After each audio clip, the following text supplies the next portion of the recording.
Nó giang cá bên bờ hồ. Hồ giang câu. Hồ giang câu. Hồ giang câu. Ơi.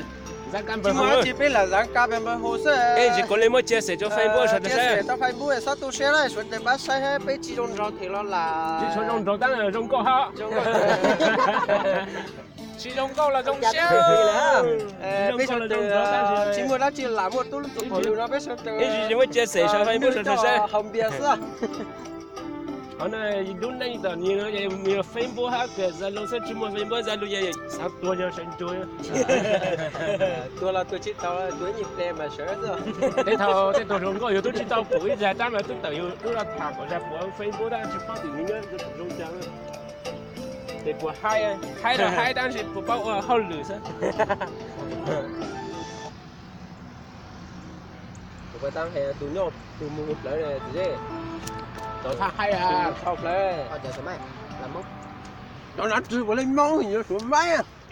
Tôi là lông được máy của BK. Bây giờ luôn. Chả là lông có lên mông nó một xuống máy à tu.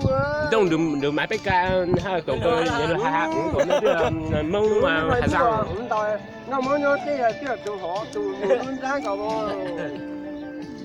Anh ta mới nghĩ cái nó tôi tụi con nói.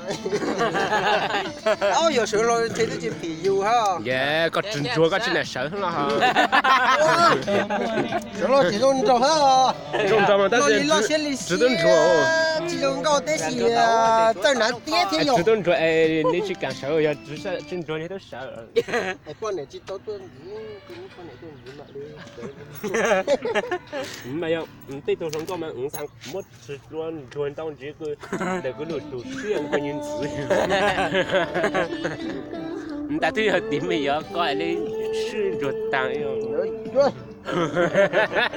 Chú này mua tiền lên chùa là giờ mới. Dạ, họ chạy mang số tờ cố chạy mang đi chạy đi, con chùa chạy đi rồi tôi chỉ cái sư từ sư họ lại chạy vô được chùa. Xin nhắn tin mà hết. Ô, giờ đủ có chỉ hơn.